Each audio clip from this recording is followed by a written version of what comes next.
Chegamos então à nossa última carta, né? A carta da igreja da Laodiceia, né? Que tem a temática hoje de uma igreja morna.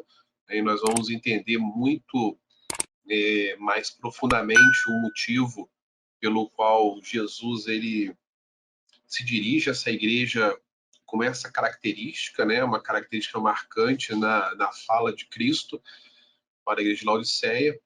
E também hoje nós estaremos fazendo o fechamento, né, dessas 7 igrejas, das aulas anteriores. Nós iniciamos ali uma análise de cada igreja, versículo a versículo, né, compreendendo as características, a composição da carta, né, que Jesus ele enviou, ele ditou para João, para o apóstolo João, para que fosse lida nas 7 igrejas, né, de forma rotativa, ou seja, todas as igrejas deveriam ler as cartas umas das outras, além das suas cartas. Então, assim, iniciando aqui, né, avançando um pouco mais, sempre lembrando nas nossas aulas a estrutura no qual a carta ela está construída, né? Então nós temos a forma literária no qual há o destinatário, né, ao anjo da igreja, de cada igreja. Depois Jesus ele se identifica de forma única em cada carta, mostrando a sua amplitude, as diversas características da sua composição espiritual, de quem ele é, né?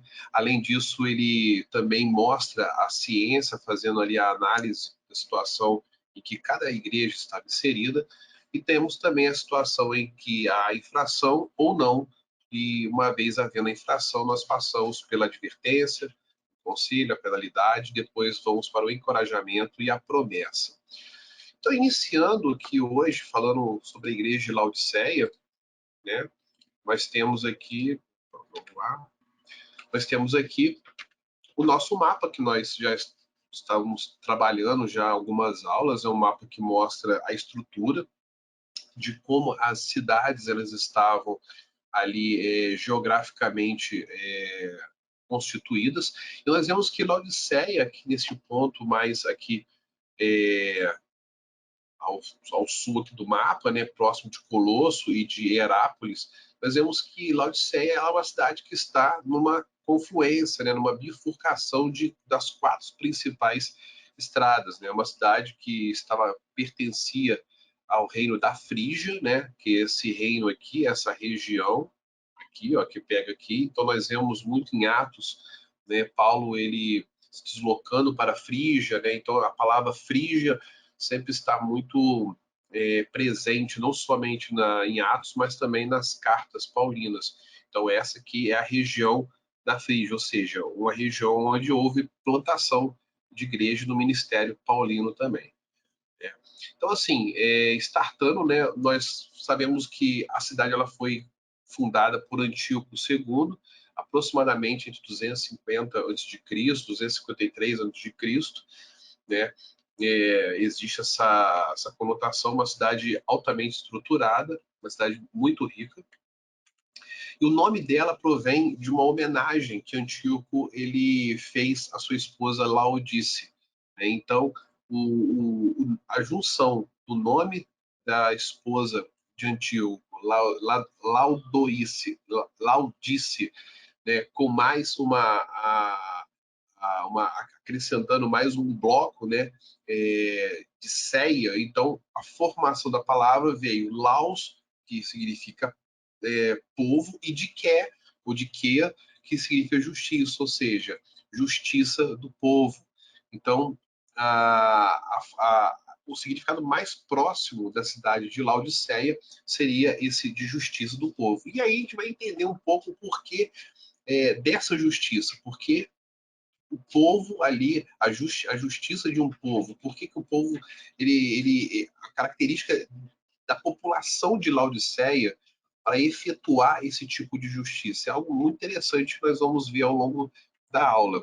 Né? Então, assim, até meados do século III antes de Cristo, a cidade era conhecida como Dióspolis, né, cidade de Zeus, ou então também Roas. Né? Então, existem esses dois nomes que eram nomes característicos da cidade de Laodiceia antes do terceiro século antes de Cristo. Além disso, quando os romanos tomaram toda essa região, né, depois que houve a queda do Império Macedônio, eles entraram na região por volta de 133 a.C., né, e fizeram na cidade um centro judicial e administrativo, uma cidade referencial. E foi a partir da cidade que eles começaram a construir toda essa junção, essas estradas principais que faziam essas ligações das principais cidades dali da Ásia Menor. Foi eles que construíram, a partir desse momento, todo esse sistema rodoviário de leste para o oeste, né, e de norte para o sul. Então, assim, quando a gente estudou na semana passada que a cidade de Filadélfia ela era como se fosse um portal, né, que fazia essa divisão, por assim dizer, né, a cidade de Laodiceia ela já estava nesse entrocamento muito próximo, né, as cidades estavam bem próximas umas das outras, né, coisas de 30, 20 quilômetros uma das outras. Então, a junção de Filadélfia passava ali, quem passava por Filadélfia teria que passar pela região de Laodiceia para poder fazer essa travessia para a outra região, para o lado oriental, por assim dizer, né, do planeta, né, a divisão Ocidente-Oriente. Então, era a partir desse bloco que tudo fazia essa divisão. Então, era uma cidade altamente movimentada, uma cidade altamente cosmopolita, né? E além disso, era uma cidade que tinha um poder financeiro muito grande para aquela época, e nós vamos entender um pouco sobre isso. Não que as outras cidades não tinham, mas nós vemos sempre que essas cidades principais no qual Jesus ele está se dirigindo, nós vemos que elas têm características financeiras, estruturais muito grandes, né?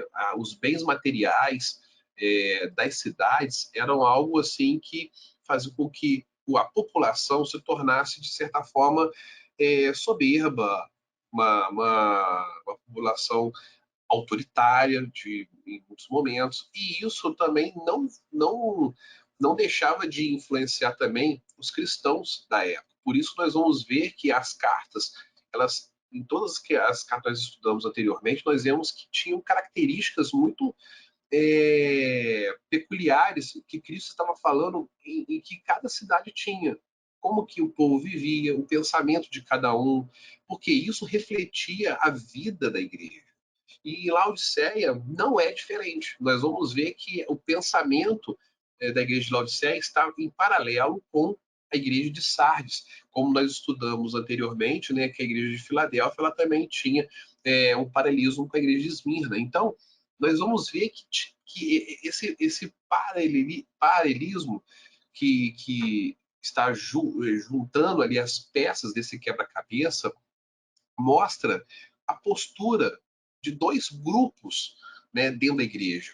O grupo de pessoas que buscam, que se dedicam e que não se contaminam, e o grupo de pessoas que se deixam contaminar. Então, nós vamos ver isso de forma muito clara no estudo. A gente viu isso no estudo das cartas anteriores, mas vamos ver com uma clareza um pouco maior na igreja de Laodiceia, porque é uma igreja que a gente vê muita pregação, a gente vê muito estudo sobre ela, porque a gente vai isso na aula da semana que vem, nós vamos falar até um pouco a respeito disso, que vai ser o nosso fechamento desse nosso estudo, onde nós vamos entender um pouco um panorama de como que cada igreja dessa está alocado no tempo, como que alguns comentaristas, como que alguns teólogos, eles enxergam o cenário de cada igreja ao longo do tempo, da cronologia do mundo, né? E nós vamos ver que existem algumas ideias, algumas tendências em que algumas pessoas dizem que hoje, nos nossos tempos, nós estamos vivendo, né, o momento da igreja de Laodiceia. Mas existem alguns poréns que isso vai ser apenas discutido na aula que vem. Mas nós vamos ver que muitas coisas que a igreja de Laodiceia passou naquele período, sim, claro, está refletido de forma muito clara nas nossas vidas hoje. Além disso, a cidade já estava localizada num vale, chamava Vale do Rio Lico. Então, eu separei um mapa aqui para vocês poderem ter uma ideia, né, para poder ver como que a cidade de Laodiceia ela estava numa região privilegiada. Nós vimos que as outras cidades, algumas estavam em regiões portuárias, outras estavam em regiões de colina, né? Outras estavam em regiões mistas, que ficavam parte na colina e parte em vale, mas a região da cidade de Laodiceia era uma região altamente privilegiada. Então nós vemos aqui, ó, que ela estava numa planície, né, total, num vale, né, totalmente plano aqui, as montanhas fazendo toda a proteção dela ao redor, e também ela era banhada por um rio, que é o rio Lico. Por isso que, quando nós vamos estudar a Ásia Menor, nós vamos ver que existem muitas cidades chamadas Laodiceia, mas o nome completo da cidade é Laodiceia do Lico. Para quê? Para poder mostrar que a cidade no qual está sendo dirigida essa carta faz menção à cidade do Vale do Rio Lico, que é esse rio aqui, ó, que está passando por aqui. A gente vê aqui, ó, todo o desenho, todo o trajeto dele aqui, que ele vai banhando Filadélfia, Herápolis, né? E a gente vai entender um pouco sobre a importância desse rio em toda a conjuntura daquilo que a carta ela desenrola. Então a cidade ficava distante de 70 quilômetros da cidade de Filadélfia, né, que a gente até comentou, ou seja, uma cidade muito próxima da outra. Além disso, na cidade, por mais que eles estavam próximos ao rio, a cidade não tinha água potável, pelo incrível que pareça, por alguma questão, né, estrutural, a cidade ela não conseguia fazer todo esse tipo de coleta, né, da água para poder levar para dentro da cidade e distribuir ela. Então, o que acontecia? A cidade ela recebia a água que era potável, por assim dizer, da cidade de Heliópolis, né? Aqui no caso em inglês, né, a cidade seria Hierápolis, né? Mas no caso a cidade traduzida seria a cidade de Heliópolis, que fica a 10 quilômetros de distância, por meio de aquedutos. Então até aqui tem alguns gráficos mais aqui abaixo, né, uns desenhos, que esses aqui eram o formato dos aquedutos, né? Construções que traziam água de um lugar para o outro, ou seja, uma tecnologia muito eficiente,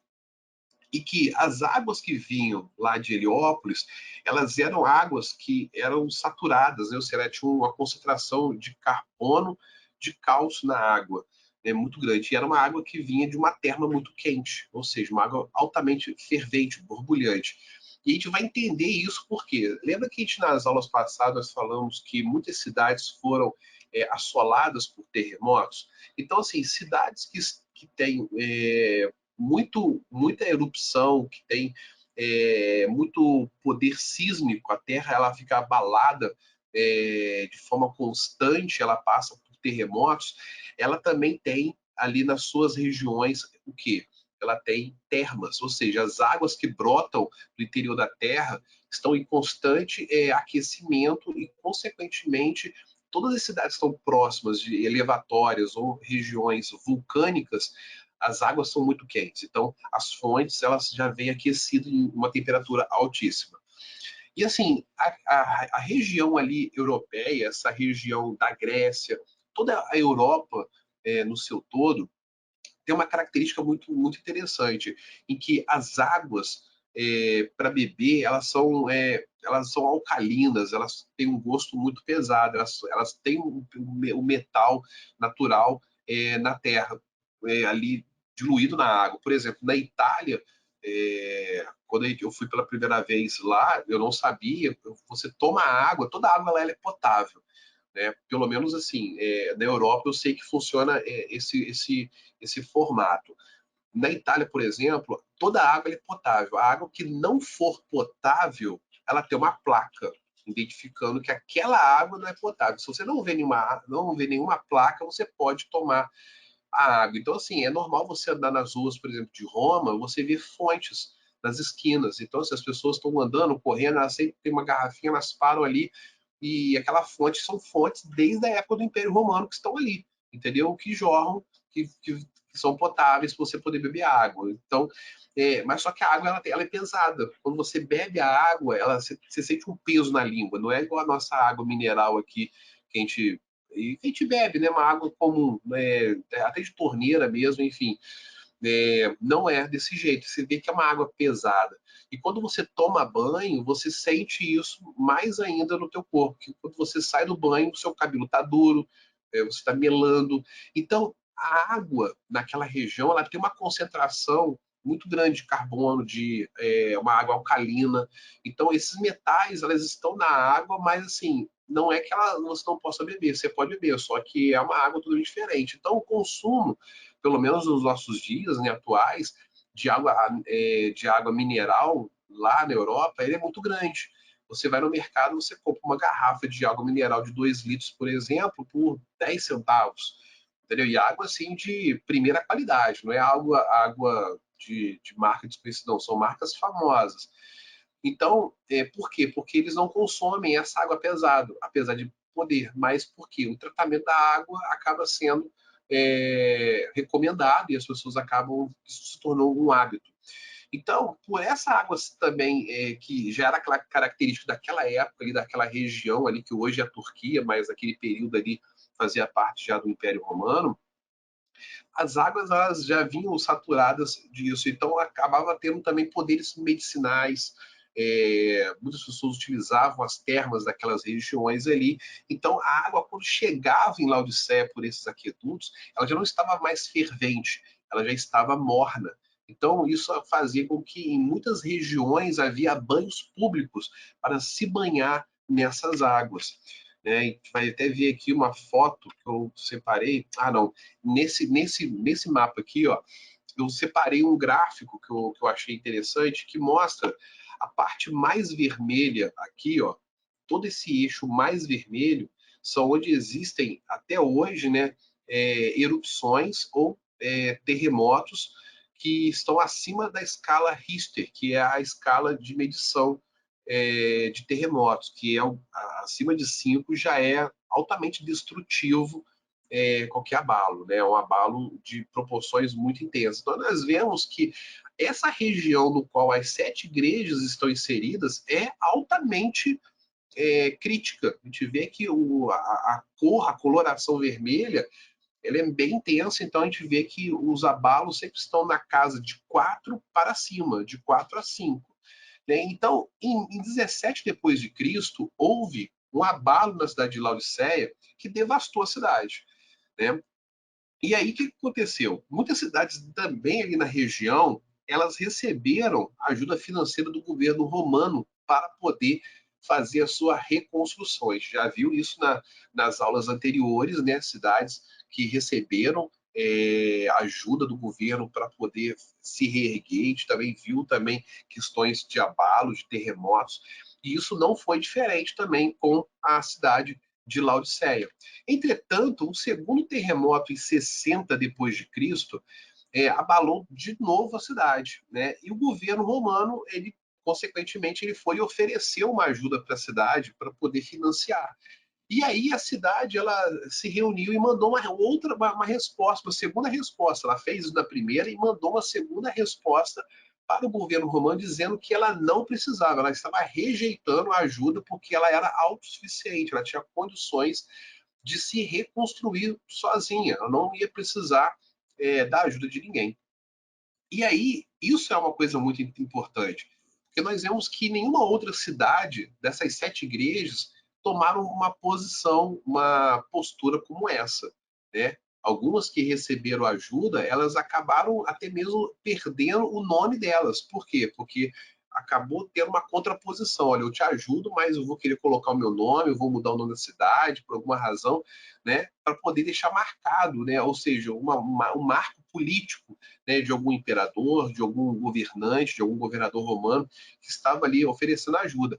Mas a cidade de Laodiceia, ela recusou isso de forma veemente. Ela não considerou a ajuda do governo, ela se reergueu pela segunda vez, se reconstruiu totalmente e ainda ajudou as cidades vizinhas para se reconstruir. Então a gente vê o tamanho de importância, de imponência que essa cidade ela tinha no cenário das 7 igrejas do Antigo Testamento. E aí, a gente estava falando de termas, aqui as ruínas, né, da cidade de Laodiceia, hoje, na Turquia. Nós vemos aqui, ó, como a gente viu ali no mapa, no gráfico, uma cidade totalmente num vale, algo bem plano, e nós vemos aqui, ó, né, as montanhas rodeando ela. Então, nós vemos aqui uma estrutura de um banho, né, romano na cidade de Laodiceia, ou seja, confirmando aquilo que a gente estava conversando, né, que as águas chegavam para os aquedutos e já abasteciam essas regiões aqui para poder satisfazer, ou seja, as casas de banho no passado, na antiguidade, era algo muito característico, era algo muito popular. Né? Isso era algo, era como se fosse um ponto de encontro dos soldados, dos trabalhadores, daqueles que eram livres no final do dia para poderem relaxar, conversar, jogar, enfim. E aí a gente tem aqui, eu separei algumas características da cidade de Laodiceia. Não estão totalmente voltadas diretamente para questões espirituais. São características da cidade no seu todo. Né? Então a primeira dela era o seguinte: a cidade ela era uma cidade leal a Roma. Ela se colocou totalmente leal. Então ela obedecia todas as regras que Roma impunha na cidade. Então nós vamos ver que já essa característica de lealdade já era um problema, né? Ou seja, uma cidade que ela é totalmente leal, então ela é leal em todos os aspectos, não somente políticos, econômicos, mas também religioso. Além disso, o principal centro comercial cumulativo era o principal centro comercial e cumulativo de riqueza e influência naquela região. Então, era um centro altamente forte comercialmente, mas também de riqueza financeira, ou seja, uma cidade que tinha uma pujança no poder financeiro, econômico muito grande. Isso, consequentemente, influenciaria em muitas situações. Existem alguns comentaristas, alguns estudiosos que relatam que após o exílio babilônico, muitas famílias judias, né, de judeus, foram levados para a cidade de Laodiceia, né, e muitos desses judeus, né, que foram para lá, eles eram muito abastados, então tinham um poder financeiro muito grande. Então, assim, muitos deixaram de ir para Jerusalém na reconstrução. A gente tem que entender que depois do exílio, nem todo mundo saiu do exílio e voltou para Jerusalém. Muitas pessoas escolheram ir para outras cidades. Elas não quiseram reconstruir a sua vida lá em Jerusalém, toda a sua história, não. Elas foram para outras cidades, talvez mais prósperas, cidades mais evoluídas. Por quê? Pela questão até mesmo do status no qual elas já estavam vivendo, né? Aquilo que elas estavam vivendo confortável dentro do exílio, lembrando que o exílio não era um formato de escravidão.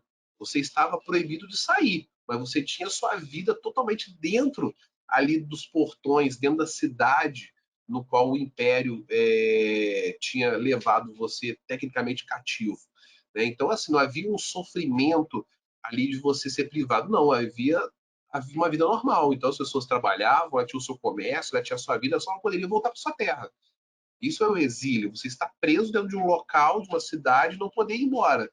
É diferente de uma questão de escravidão. São situações que nós precisamos compreender muito isso, porque às vezes nós lemos a história bíblica, a narrativa bíblica, e nós distorcemos, às vezes, aquilo que está sendo escrito ali pela a nossa concepção atual do que é um exílio, do que é uma escravidão, né? Então, isso é muito importante, irmãos, quando nós vamos estudar a palavra de Deus, contextualizar. Não podemos ler nada que está na Bíblia, né, sem contextualizar o período, a história local, todo um contexto político, econômico, histórico, para podermos assim alcançar ali o verdadeiro entendimento. Porque senão a gente lê a Bíblia e traz para os nossos dias um discernimento totalmente distópico, totalmente errôneo. E aí a gente prega isso nas igrejas, a gente ensina isso para outras pessoas, a gente reproduz ensinamento herético. Isso acaba sendo um ensinamento herético, porque não é isso que a Bíblia está nos ensinando. Então, quando acabou o exílio, muitos desses judeus foram para a cidade de Laodiceia, que era uma cidade pujante, e ali estabeleceram também a sua vida, não somente ali, mas em outras cidades das 7 igrejas, como nós já estudamos anteriormente. Além disso, a cidade ela era uma indústria forte, né, de criação ali de ovelhas, né, acho que é ovicultura, se eu não me engano, né, que é o nome desse tipo de criação, né, e a indústria ela de lã ali era muito forte, porque eles criavam, eles produziam, né, e criavam ali ovelhas negras, de lã negra.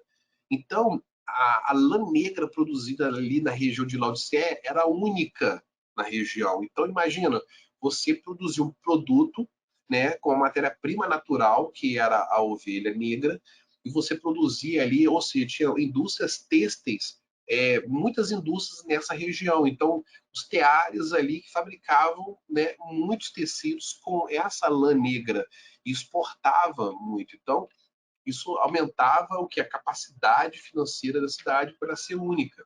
Além disso, essas manufaturas elas eram não somente roupas comuns, mas também roupas de luxo, roupas caras. Hoje, nos nossos dias, seriam roupas de marca, por assim dizer, né? Além disso, a região de Laodiceia ali, ela tinha também uma escola de medicina onde eles desenvolveram, né, uma fórmula, nós vamos ver um pouco mais à frente, de um colírio que era eficaz para os olhos. Então, nós já estamos vendo aqui o quê? Sinais na cidade que estão ligados diretamente à mensagem da carta e que Jesus escreve para a igreja. Né?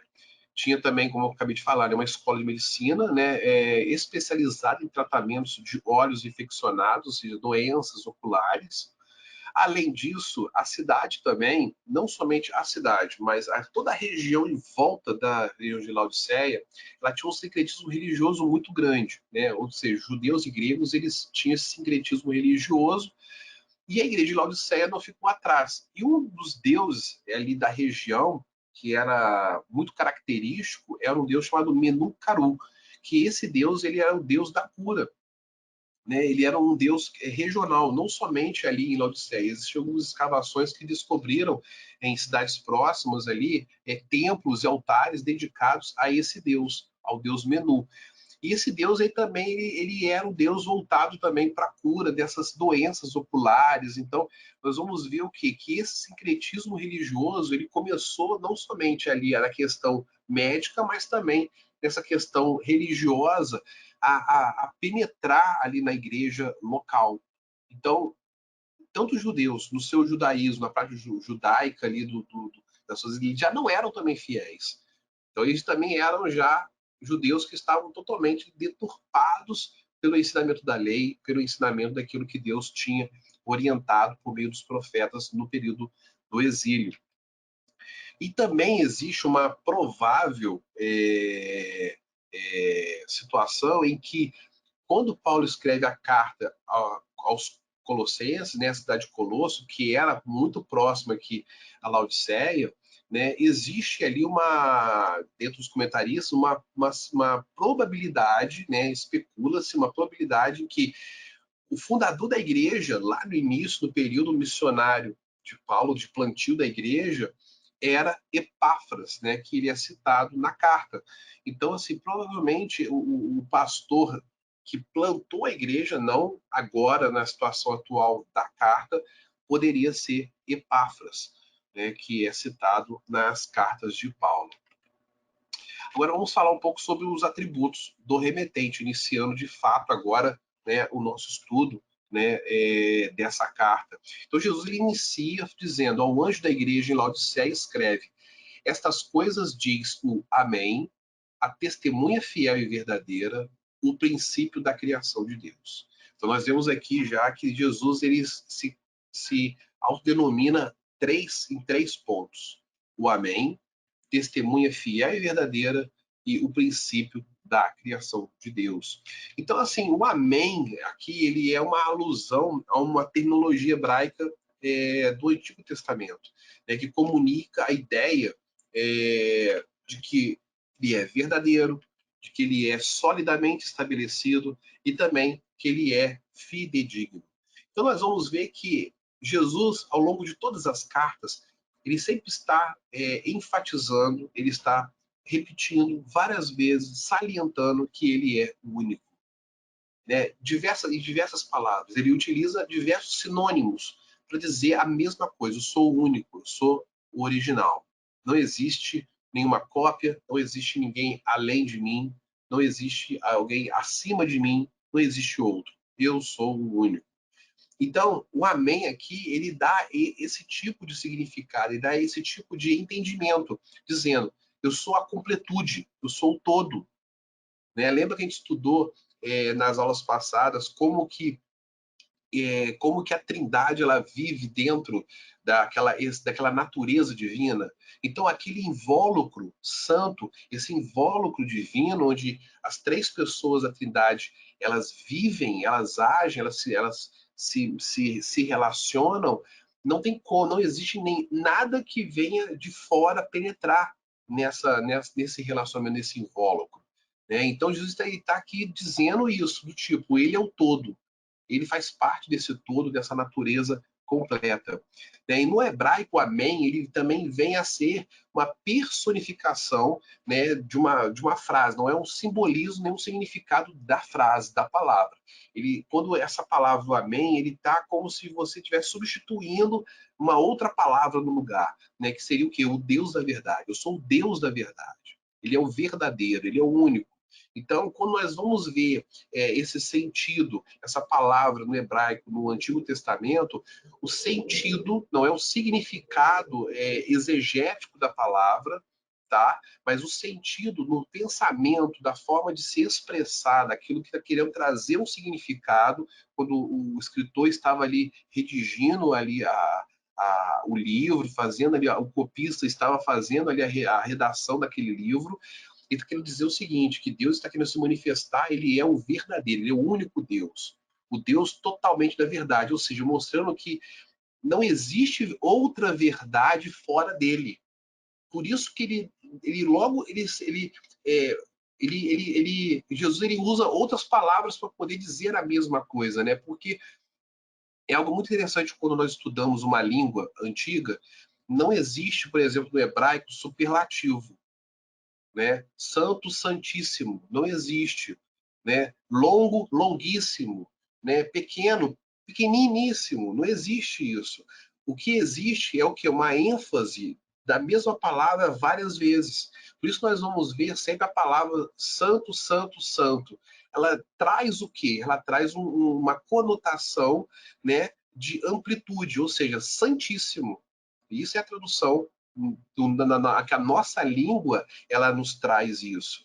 Né? Então, no hebraico não existe isso. Então, nós vamos ver essa característica literária em muitas vezes das frases, como aqui, essas coisas diz o amém, que é o que? O Deus verdadeiro, eu sou verdadeiro, sou fidedigno, sou original. Aí ele enfatiza de novo, eu sou a testemunha fiel e verdadeira, ou seja, de novo verdadeiro. Né? Então, assim, quando Jesus está tomando esses títulos de forma repetida, ele está o quê? Enfatizando, dando uma ênfase muito maior, né, e clara do tipo, eu sou a totalidade, eu sou o máximo, eu sou o tudo, não existe nada que vai ser descoberto ou vai existir além disso. E também, de outra forma, ele está querendo dizer o seguinte, eu sou essa verdade e os outros são a mentira. Eu sou a única verdade. Não existem duas verdades. Eu sou a única verdade. Então, é como fosse dar um ponto final e uma demonstração mesmo de poderio, de majestade, de glória, né, de domínio sobre todas as coisas. E aí também ele finaliza nessa primeira fase, eu sou o princípio da criação. Então Jesus, nesse momento, ele está mostrando o seguinte, ele está dizendo, né, de forma muito clara que ele se revela como aquele que gera e chama a criação de Deus à existência. Ele é o verbo, aquilo que, né, essa forma como João está escrevendo aqui, remete até mesmo quando João escreve o seu evangelho. Lá no início do evangelho, no princípio era o verbo, e o verbo se fez carne e habitou entre nós, né, e o verbo é Deus. Né? Então, aqui ele colocou o princípio da criação de Deus, ou seja, o verbo. Só que aí, irmãos, nós precisamos tomar um grande cuidado. Por quê? É uma advertência que nós, estudando aqui a carta de Laodiceia, nós também começamos a identificar as chamadas heresias modernas, né? E uma advertência que nós temos que fazer é o seguinte: nós não podemos interpretar esse termo de origem, né, que do grego vem do arquê, como que Jesus ele fosse a primeira criação, né? Que é uma heresia que os testemunhos de Jeová eles utilizam como argumentação, que Jesus ele não é Deus, porque nesse versículo aqui, quando ele fala que ele é o princípio da criação, eles entendem, eles distorcem, dizendo que Jesus foi a primeira criação de Deus, a criação perfeita. Então nós temos que tomar um grande cuidado, porque não é isso que Jesus ele está dizendo. Não é isso que Jesus está afirmando. Então, por isso que é muito importante a gente estudar a palavra de Deus para podermos ter a verdadeira, o verdadeiro conhecimento, o verdadeiro discernimento da palavra, até mesmo no seu sentido original, para poder a gente refutar, fazer uma apologia a essas seitas e heresias. Então, Jesus aqui ele não é um ser criado, ele é da mesma essência de Deus. Ele é aquele que gera, que chama a criação. Por isso que lá no início, quando Deus ele fala, né, que haja luz, e se haja, o haja, que é o chamar à existência, é o próprio Deus. Esse foi a função de Cristo ali na criação, de trazer existência. Então, só traz à existência aquilo que não existe, aquele que é Deus.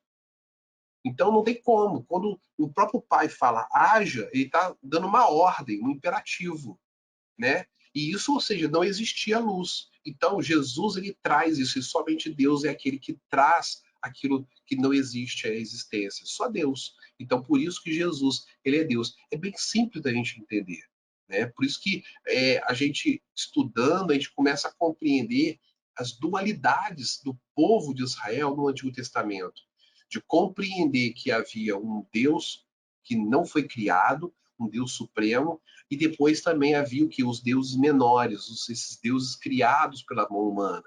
Né? Por isso que Deus ele vai sempre estar trabalhando com o povo para sair da idolatria, o povo largar a adoração a esses falsos deuses, porque o povo de Israel andava no Antigo Testamento sempre nessa dualidade, servindo a dois senhores. Né? Então, por isso que Jesus está dizendo aqui: eu sou o Amém, eu sou o verdadeiro, eu sou fidedigno, eu sou o único, eu sou a testemunha fiel e verdadeira, eu sou o princípio da criação, eu sou o todo, eu sou tudo. Eu estou desde o início até o fim, eu sou o início e o fim. Né? Tudo inicia em mim e termina em mim. Então a gente tem que tomar um grande cuidado com isso. E qual é o propósito dessa descrição de Jesus? Ele propõe, né, mostrar para a igreja que ele fez todas as coisas. E essas coisas ele controla. Tudo que ele fez, ele controla. E além disso, tudo que ele fez e que ele controla são para a glória, são feitas para servir a ele mesmo. Então, ele tem poder sobre todas as coisas. Ele cria, ele controla aquilo que ele cria, e aquilo que ele criou é para servi-lo, é para glorificá-lo. Então, nós estamos dentro dessa criação. Né? Ele criou e ele nos fez para o quê? Gozá-lo, glorificá-lo eternamente. Então, esse é o nosso papel como criação. E ele, como criatura. Né? E ele, como criador, ele deseja isso de nós, ele exige isso de nós. E é isso que ele está já iniciando a sua carta, dizendo para ali os remetentes, para ali os destinatários, né, que é a igreja de Laodiceia. Além disso, quando ele faz a ciência e análise da situação, ele deixa muito claro já as características locais com as características da igreja. Né? Ele fala: conheça as tuas obras, que nem és frio nem quente. Quem dera fosses frio ou quente. Então aqui Jesus ele já coloca um panorama para nós daquilo que ele deseja. Ou que nós sejamos quentes ou que nós sejamos frios. Ou seja, não é pecado ser frio. É isso que nós precisamos compreender. Não é pecado. Pecado é ser morno. Ou seja, você não ser um e não ser outro.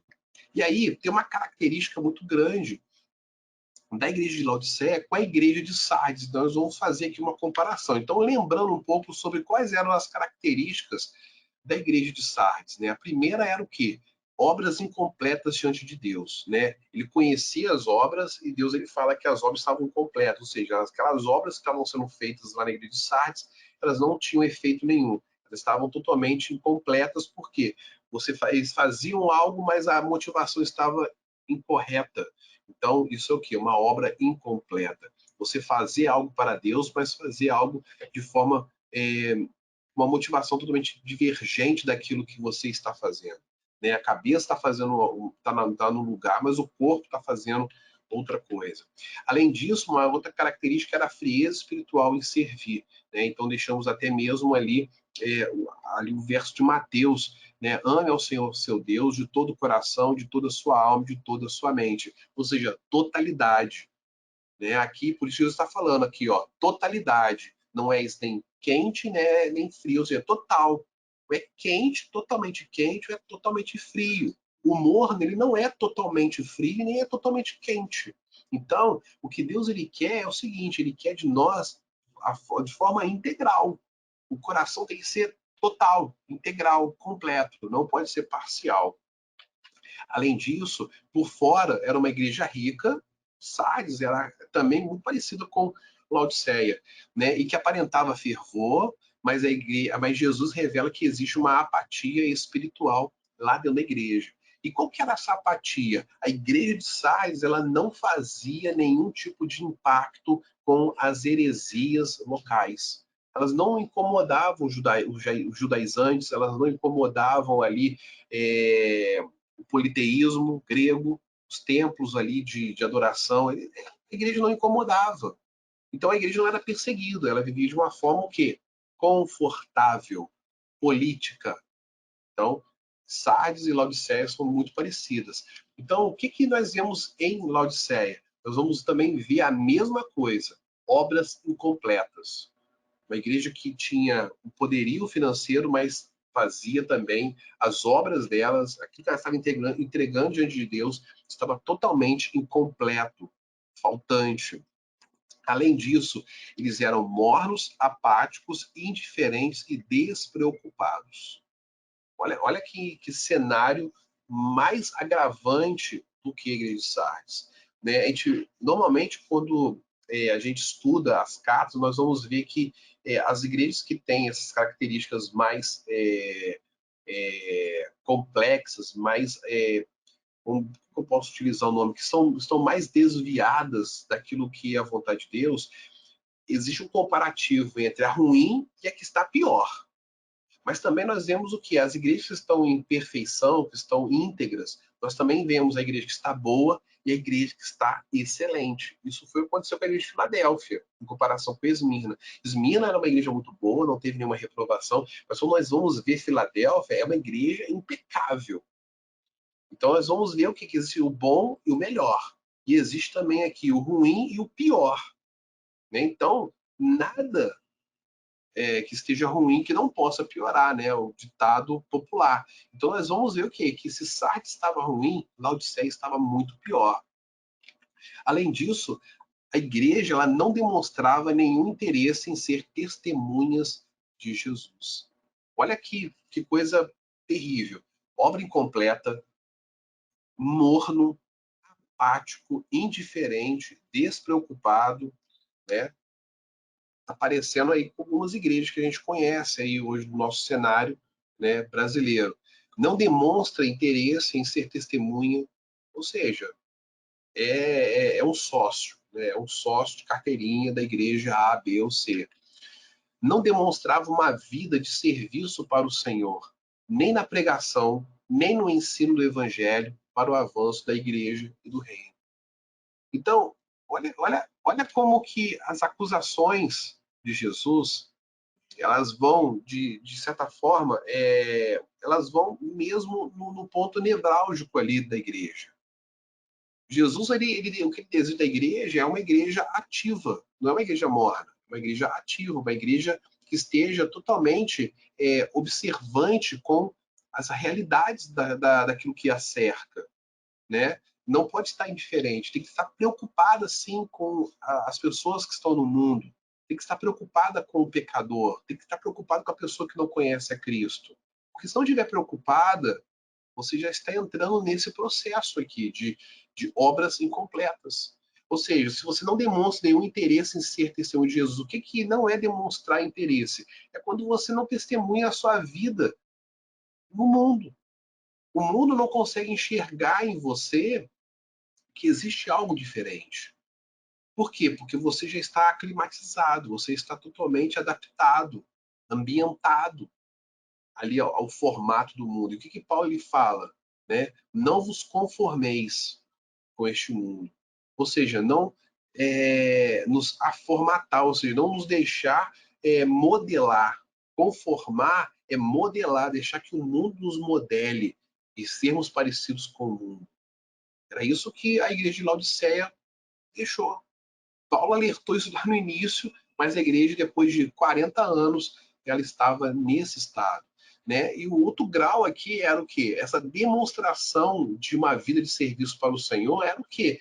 Era o serviço não somente interno, mas o serviço externo.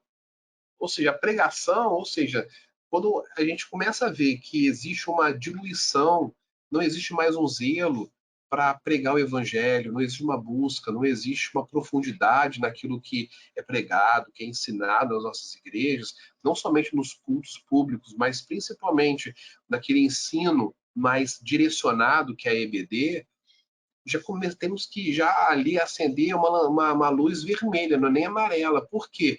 Porque quando nós entramos nesse problema, entramos nesse caminho, já está sinalizando para nós que nós já estamos já no botão automático. Então, tudo que nós fizermos, o que for feito está bom, do jeito que for feito está bom também. Ou seja, qualquer coisa serve. Não é assim. Não é assim que nós temos que tocar a igreja de Cristo, né? Jesus, ele não quer que nós façamos dessa forma, porque é isso que ele está dizendo aqui para a igreja de Laodiceia. Então, esses problemas aqui são característicos não somente daquela época, mas principalmente da nossa época hoje. Além disso, ele diz: assim porque és morno, assim porque és morno, e nem és quente nem frio, estou a ponto de vomitar-te da minha boca.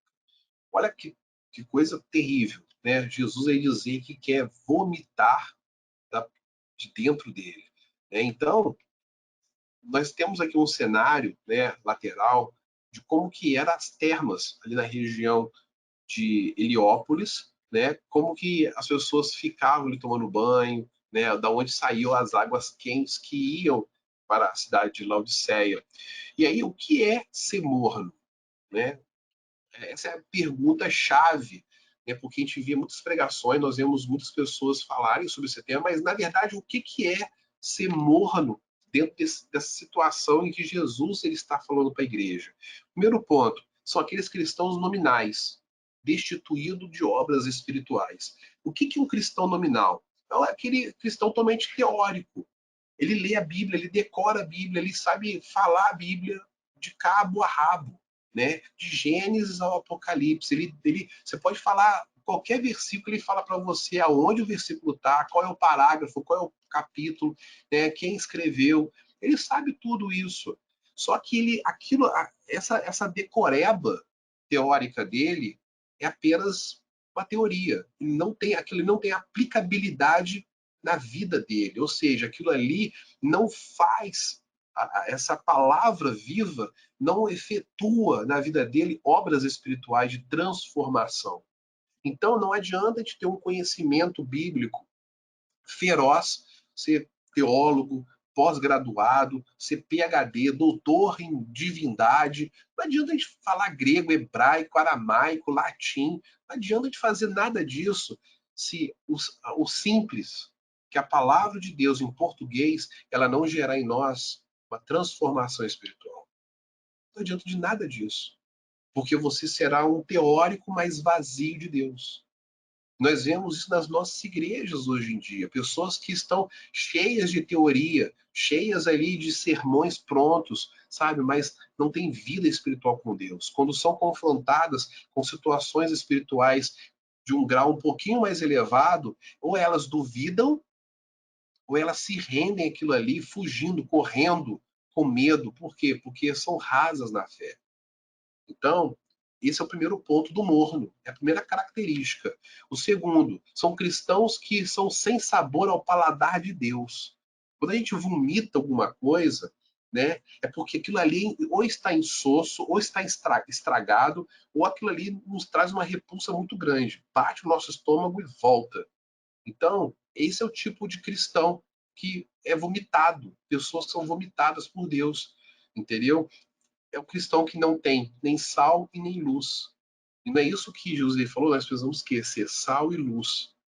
Então, aquele cristão que não tem sal, não tem o que? O tempero celestial, não tem o tempero do Espírito Santo para poder salgar a vida do outro, ele é insosso ao paladar, porque nosso Deus, ele nos prova no seu paladar diariamente. Ele está nos provando para saber se nós estamos bem temperados com o poder dele, estamos bem temperados com o seu espírito. Então, se nós não estamos obtendo essas obras espirituais no primeiro tópico, consequentemente, nós seremos cristãos insossos. Né? Comer uma comida sem sal, sem tempero é horrível. Um arroz, um feijão, uma carne. Come uma carne sem tempero. É uma coisa terrível, uma coisa que você joga fora. Pode ser uma picanha da vida, mas se ela tiver sem tempero, sem um sal, sem um alho no ponto, você cospe, você joga fora. Pode ser a melhor carne que for, você não consegue comer. Então, esse já é o primeiro ponto da repulsa. O terceiro, são cristãos que são inertes às advertências de Deus. Então, assim, Deus está alertando, Deus está advertindo, Deus está mandando pessoas ele poder falar, olha, muda a sua vida, direita a sua vida, me busque mais, leia a palavra, sabe? E Deus, como que Deus ele faz isso? É por meio da sua palavra, pregação, sonhos, entendeu? Às vezes Deus ele fala por meio de sonhos, Deus ele fala por meio, sabe, de alguma forma, de uma manifestação extraordinária, e fala aos nossos ouvidos alguma coisa que só a gente consegue compreender. Porque Deus ele acessa a nossa mente, ele vive dentro de nós, então ele tem esse poder de acessar a nossa mente e falar conosco. Então, se a gente não consegue ouvir a voz de Deus quando nós estamos no caminho errado, nós somos o que? Cristãos inertes. Tá parado. A inércia é o quê? É parado. O cara tá inerte ali, ó, parado, não faz nada, não reage. Cristão que não reage é vomitado, é morno. Deus não gosta de cristão dessa forma. Outro ponto, o que que a água morna é uma característica lá da região, né? Quando estava sendo escrita, a água morna misturada com esse carbonato de cálcio que era muito forte já na água, e que isso era também retirado e depois colocado para tratamentos medicinais, ele induz ao vômito. Então, se você tomasse uma água, bebesse uma água morna com esse tipo de componente, né, químico misturado na água, ele era como fosse o quê? Uma forma para você poder retirar de dentro de você aquilo que estava te fazendo mal. Aí eu comi uma coisa que me fez mal. Então, o tratamento era esse, uma água morna com um pouco de carbonato de cálcio para você poder expelir isso, tá no teu estômago, fazer uma limpeza estomacal. Né? Então, para isso que existe água morna. E assim, não sei se os irmãos já tomaram alguma coisa que é morno. Né? Toma um café que não está nem frio e nem quente. É horrível.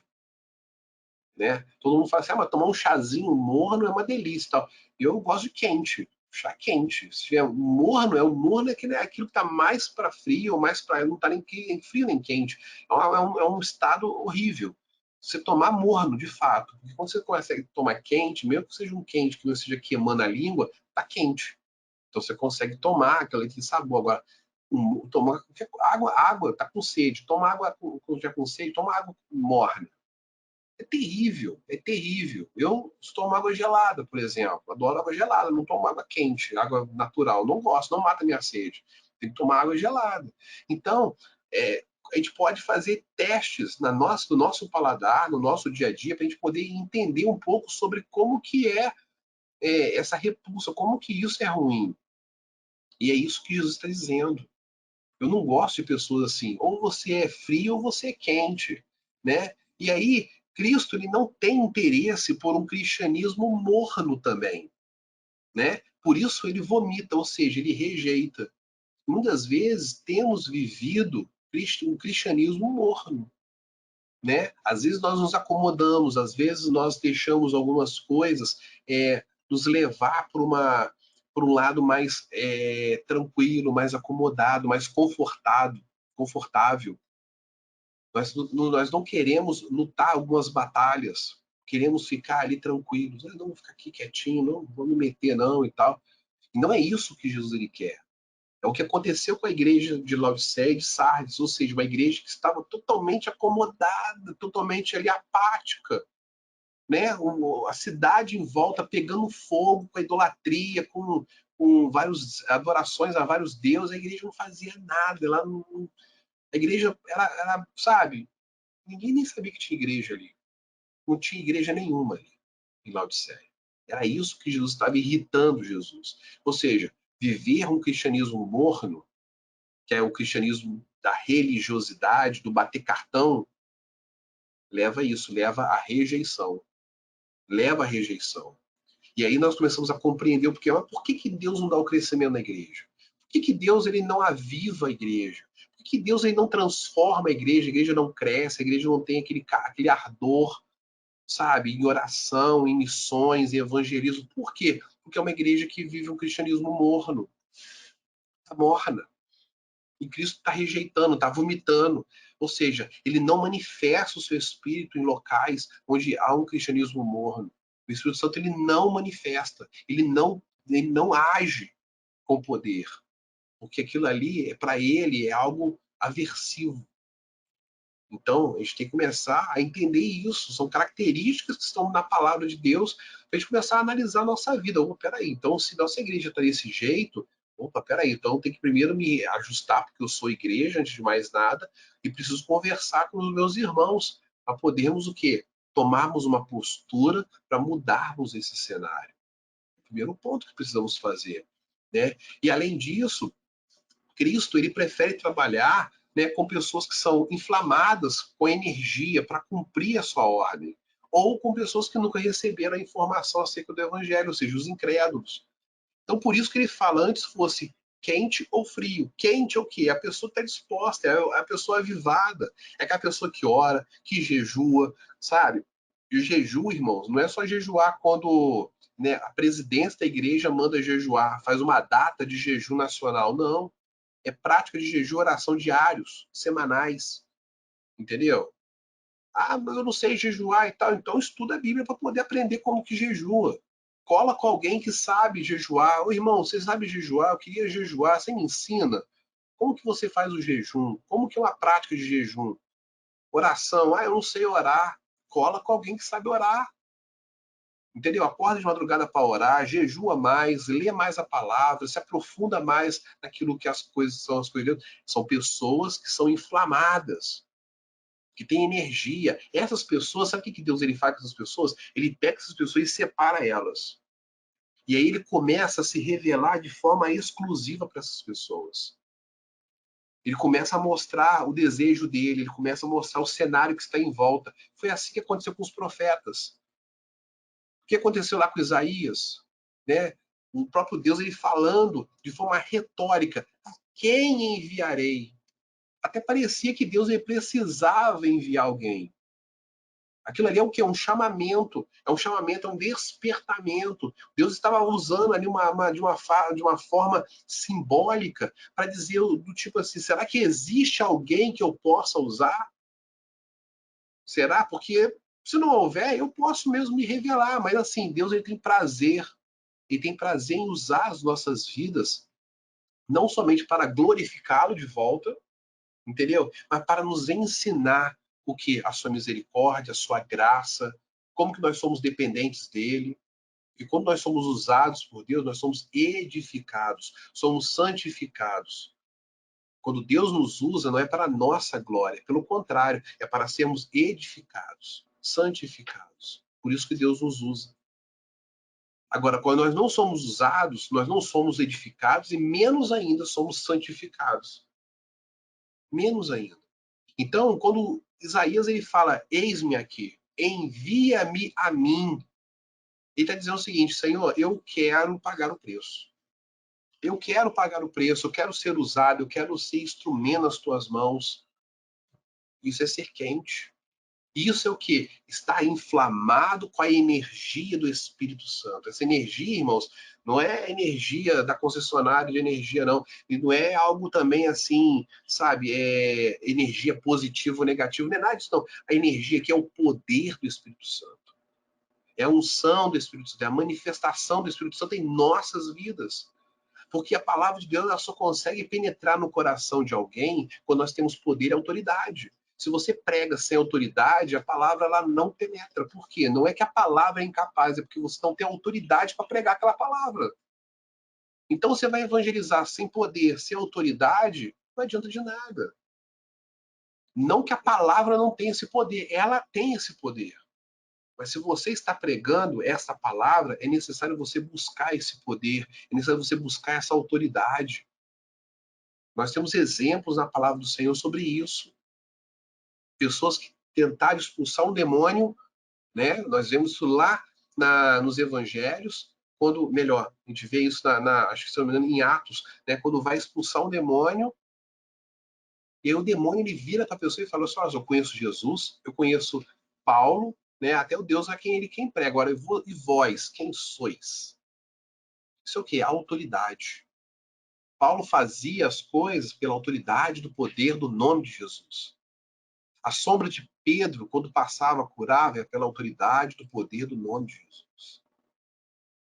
Não era por eles, pela autoridade que estava sobre ele. E essa autoridade que repousava sobre ele era o Espírito Santo. Então, Jesus ele prefere trabalhar com esses dois lados. Ou aquele que é cheio do Espírito, ou aquele que é vazio do Espírito. Aquele que está nessa transição aqui, ele rejeita. É carta fora do baralho. É carta fora do baralho. Então, se hoje você está nessa situação, não está nem quente e não está frio, você hoje é uma carta fora do baralho de Deus. Ele não conta com você, ele já está te rejeitando. É o que a palavra de Deus está dizendo. Não sou eu, é a palavra de Deus. Ele está vomitando, ele está rejeitando, está colocando para fora. E não está contando com você. Você não é uma pessoa com quem ele vai contar. Então, isso é importante a gente saber. Como nós estamos hoje dentro da casa de Deus, como nós estamos servindo a Deus. Total, cheio, quente, ou estamos frios? Por isso que eu falei lá no início, não é pecado ser frio. Não é pecado ser frio, porque se a gente está frio, a gente busca a Deus o calor do Espírito. Senhor, estou me sentindo frio espiritualmente. Senhor, estou abatido, estou desanimado. Senhor, vem ao meu socorro. E ele virá o socorro desse necessitado. Agora, o que a gente não pode é ficar nessa transição.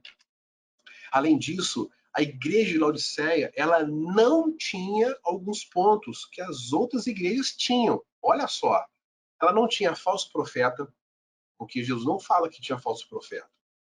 Ela não tinha nicolaíta, que ali assolava algumas igrejas daquele período. Ela não tinha seguidores de Jezabel e de Balaão. Olha só, ela não tinha essas heresias na igreja. A igreja era rica, ela estava acomodada com a vida de calmaria.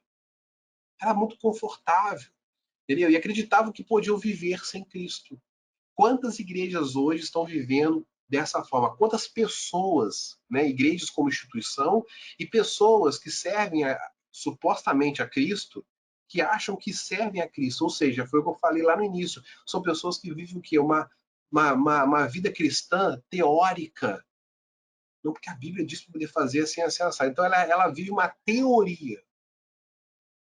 Ela não consegue aplicar aquilo na vida dela. Então eles faziam isso. Essa era a vida da igreja de Laodiceia, 40 anos depois que ela foi plantada. Uma igreja teórica. Eles iam lá, ofertavam, ajudavam os pobres, né? Tinham essa soberba, eu desde que eles tinham poder financeiro, ajudavam quem podia e tal, iam lá, cultuavam a Deus, mas o culto não passava do teto, né? Não saía nem pelas paredes ali da igreja, ou da casa dos irmãos, porque não era igreja constituída na casa dos irmãos. O louvor, a pregação, o que fosse, não saía nem das portas das janelas, porque era uma igreja totalmente apática, acomodada, ritualística. Uma igreja ritualística. Fazia rituais. e não algo que era uma invocação ao Deus poderoso. Então a gente tem que começar a analisar, opa, peraí, será que eu estou hoje só apenas fazendo um rito, cumprindo um rito, ou eu de fato estou invocando o poder de Deus? Estou invocando o nome de Jesus na minha vida? Estou invocando a ação do Espírito Santo sobre a minha vida? O poder e a autoridade? Estou invocando ou estou apenas ritualizando? A gente precisa compreender qual estágio nós estamos. Tem pessoas que estão vivendo hoje ritos. Vivem ritos.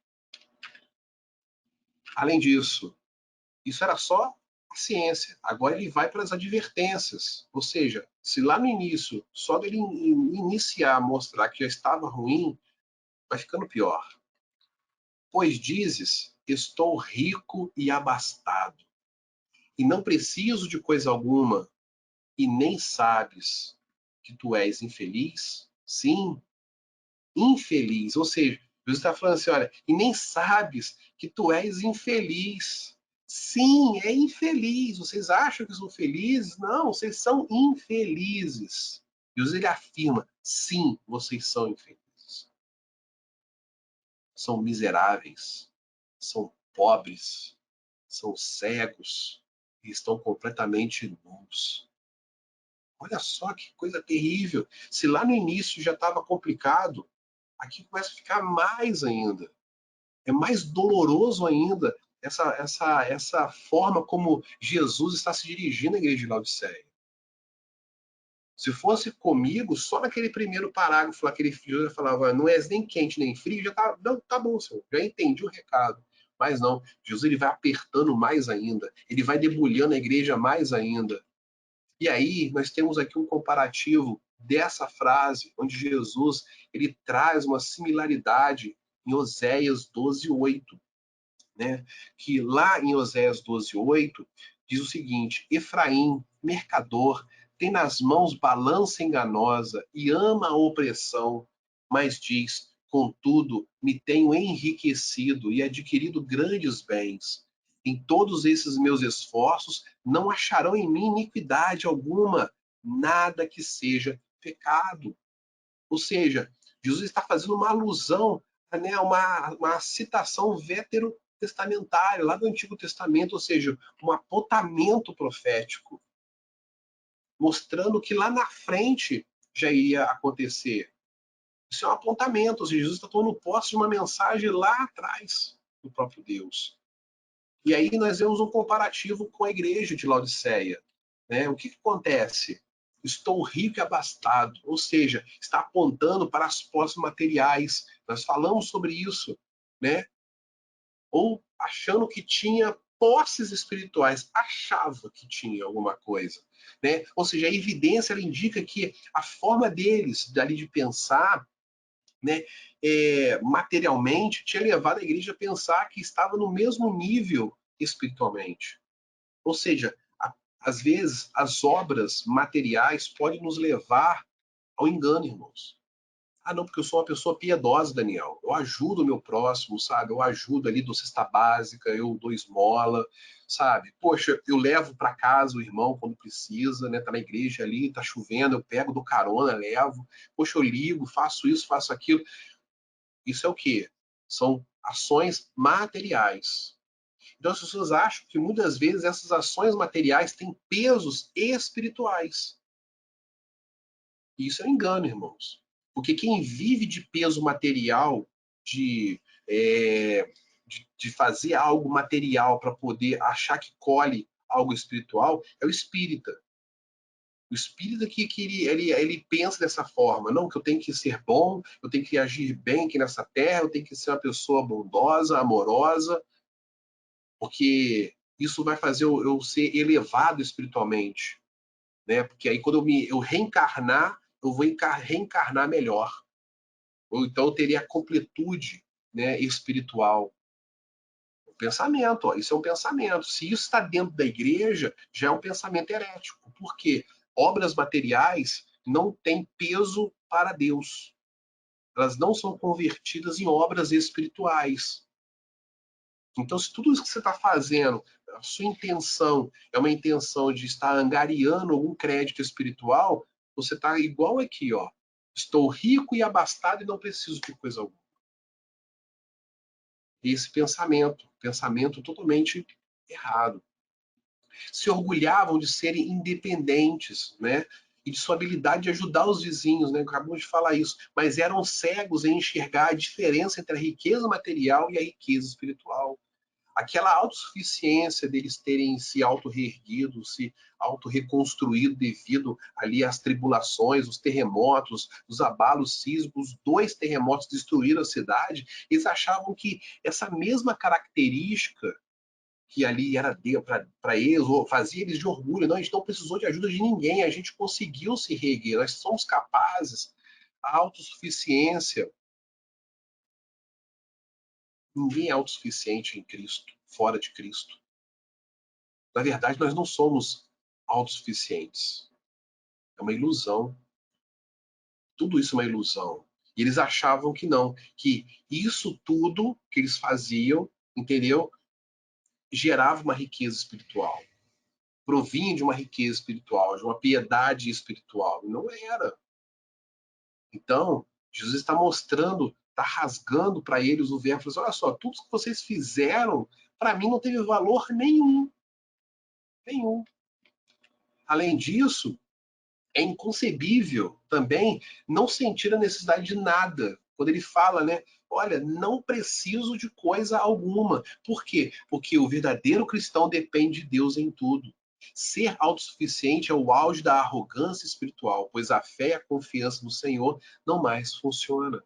E quantas vezes nós vamos conversar com pessoas, né, pseudos cristãos, eu chamo de pseudos cristãos, né, porque o verdadeiro ele age de forma piedosa, né? Você fala com ele até fala assim, não, irmão, não, você está certo, não, irmão, Deus está te usando para poder ensinar e tal.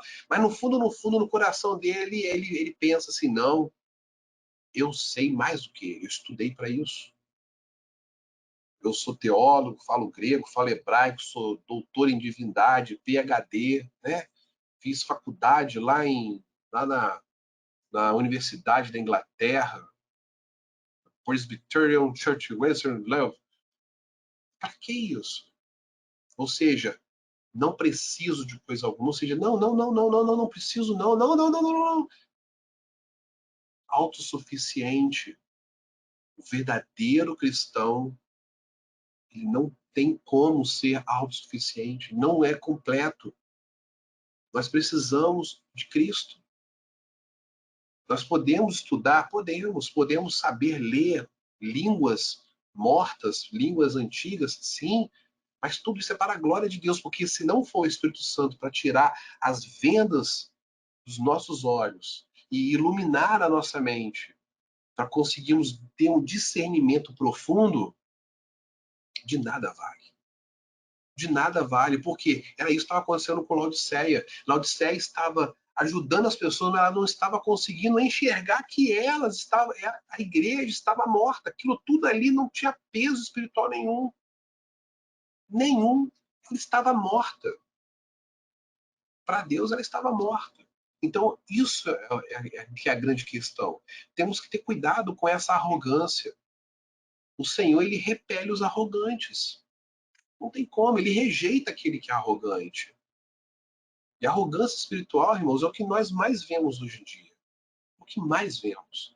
A pessoa que sabe tudo. Não, eu sei tudo, eu não preciso de estudo bíblico. Uma vez eu estava conversando com uma pessoa, né?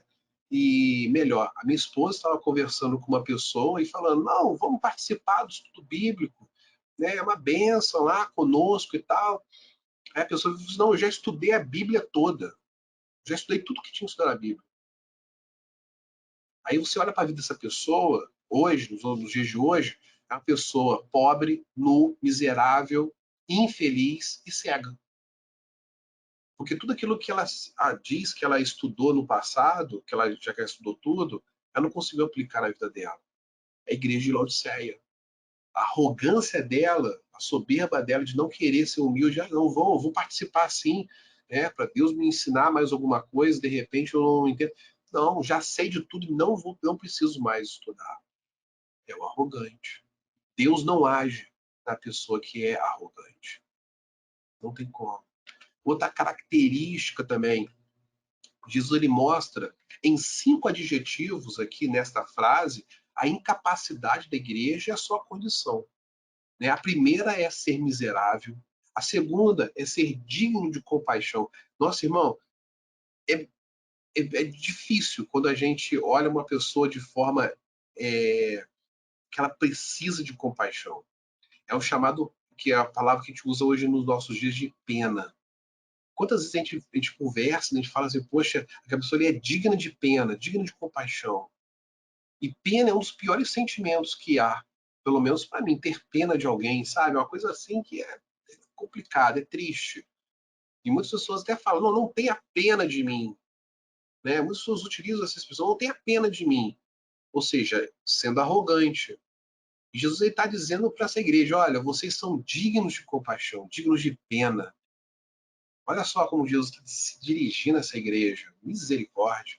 Além disso, ele fala, vocês são pobres, vocês são cegos e vocês são nus. 5 adjetivos. E aqui nós vemos uma característica muito interessante, 2 blocos aqui.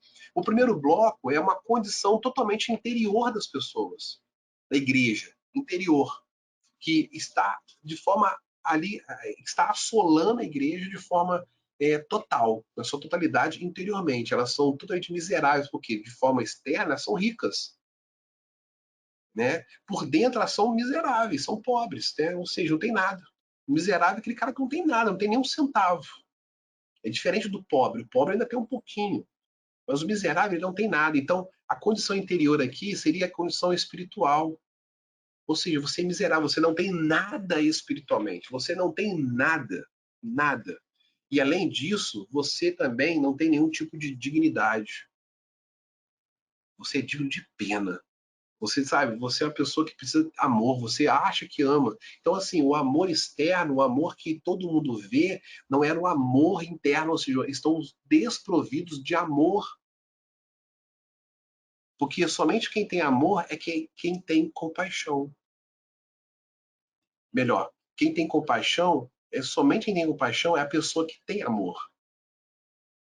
E se eles são dignos dessa compaixão, é porque eles são totalmente desprovidos de amor. Então, além de eles não terem nenhuma característica e nenhum tipo de ali rastro do Espírito Santo, eles também não têm amor. Uma condição totalmente desprezível diante de Deus. E além disso, pobre, cego e nu é uma condição interior espiritualmente e totalmente exterior também. Estão despidos, ou seja, ao ponto de que a igreja, no seu testemunho, ela é pobre. Como a pessoa enxerga aquela igreja na sua vida prática, ela é pobre, ela não tem nada para oferecer. Ela é cega porque ela não tem como direcionar ninguém ao caminho da verdade.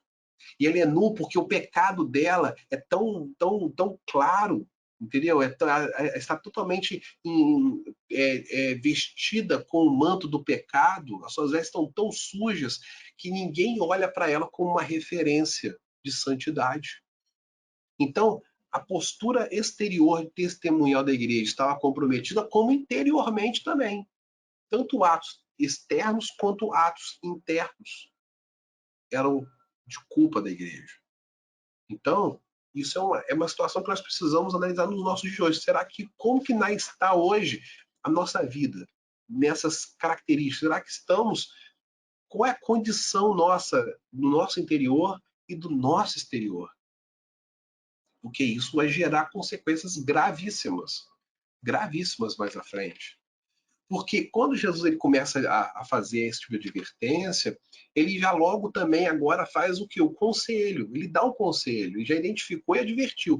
Ele fala, olha, aconselho-te que de mim compres ouro refinado pelo fogo para te enriqueceres. Ou seja, não é a sua riqueza que vai fazer, de alguma forma, você ter acesso a mim. Você só vai conseguir ter acesso a mim se você comprar ouro refinado. Vestiduras brancas para te vestires, a fim de que não seja manifesta a vergonha da tua nudez. E o colírio para ungires os olhos, a fim de que vejas. Então Jesus aqui ele agora aborda as 3 últimas características: pobre, cego e nu. E o que isso remete não da mesma ordem, mas o que isso remete de uma forma graciosa por meio de Deus. Nós vamos enxergar aqui que são as bênçãos para a salvação, que é a redenção, a justificação e a santificação. Né? E aí, começando pelo primeiro ponto de comprar o ouro, o que Jesus está querendo dizer? Ele aconselha a compra do ouro, mas ele não diz com que dinheiro, ou seja, com que moeda é que deverá ser usado. Isso é interessante. Compre de mim ouro refinado. Então, muitas pessoas tentam o quê? Comprar a bênção de Deus com os seus recursos. Né? Nós vemos isso lá em Atos, quando, né, Safira, ela vai ali e separa, né? Vamos separar aqui, ó, um pedacinho aqui dessa nossa venda aqui. A gente vendeu, a gente doou o remo, vamos separar.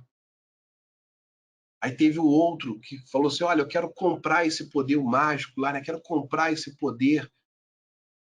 Aí Pedro falou, olha, você não consegue comprar. Então tem pessoas que estão em todo momento, temos exemplos de pessoas que querem de alguma forma utilizar o seu mecanismo, a sua força para poder conseguir algo de Deus.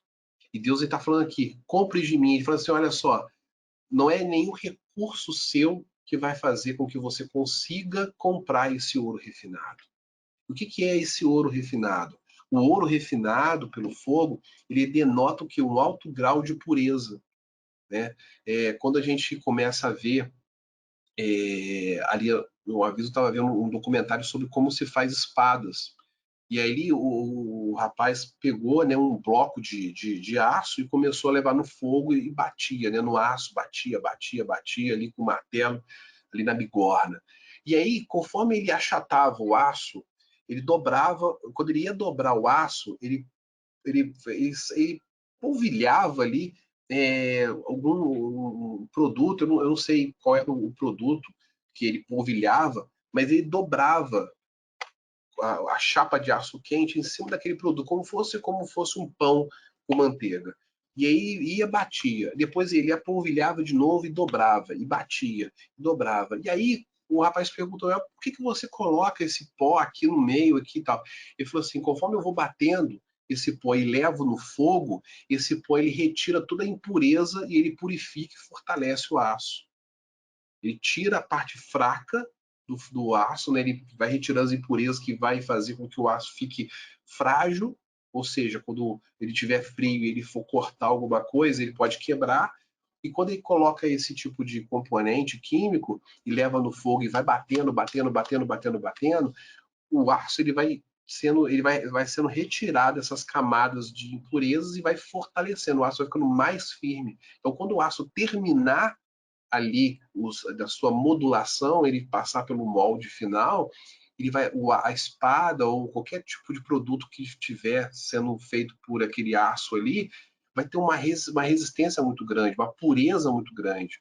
Então, quando o ouro aqui, José fala aqui que é refinado pelo fogo, ele está mostrando o seguinte, que esse ouro, esse metal, ele passou pela purificação de Deus. A incandescência da glória de Deus purificou esse metal. E esse ouro aqui não é o metal na sua parte bruta. Era o quê? Era o simbolismo dessa frase, no que Jesus está querendo dizer, é o seguinte, era já os materiais finais, as peças finais, já feitas ali por um artesão. Então é como se Jesus ele fosse um comerciante. Ele está dizendo o seguinte: olha só, compre o meu produto de ouro, que ele é um produto que vale muito mais do que o que você tem.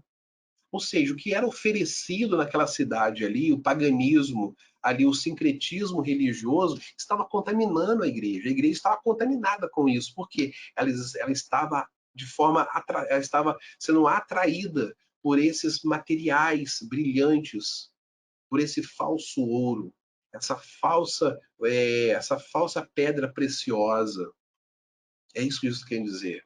Só eu tenho esse ouro refinado, esse ouro puro, esse ouro verdadeiro. Só eu tenho. Então compre de mim, compre de mim. Olha que interessante. Como que a gente consegue comprar esse ouro?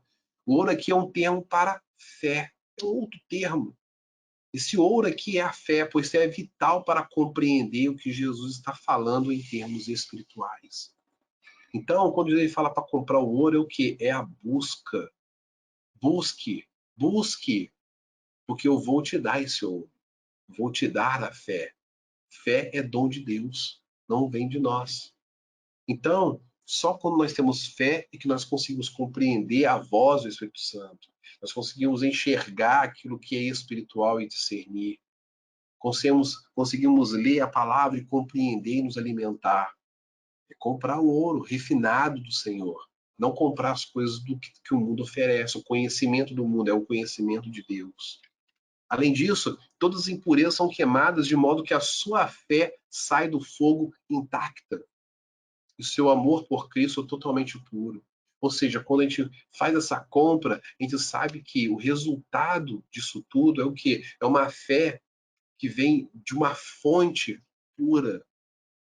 E essa fonte, ela vai o quê? Emanar a sua totalidade. Então, a nossa fé, ela vai ser fortalecida por quem vai apurar a cada vez mais, vai purificar cada vez mais.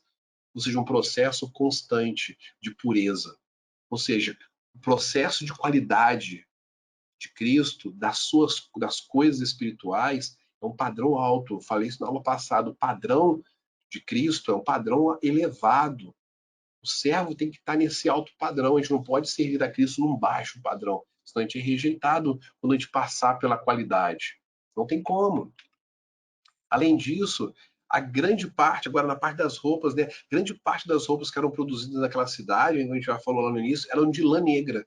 Ou seja, os sacerdotes, eles eram ali as pessoas que usavam roupas brancas, praticamente as únicas, mas não exclusivas, né? Mas assim, eles tinham que ter o quê? Uma identificação por ser sacerdote, né? Então, logo, é uma alusão a roupas, as roupas dos santos, que atestam a santidade e a pureza.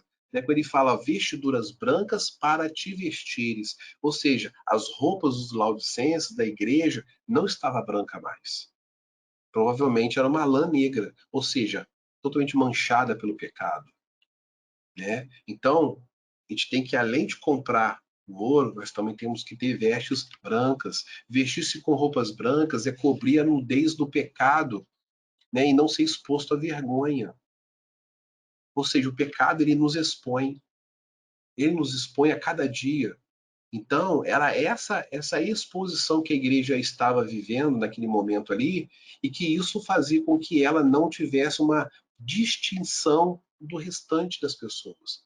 Era uma igreja comum, como qualquer outra pessoa que estava ali, como o pagão que estava levando o sacrifício aos deuses, como o judeu que estava indo ali no santuário para poder adorar a Deus, mas no fundo também era idólatra, porque era sincrético, e a igreja que se reunia dentro de casa também vivia o mesmo padrão.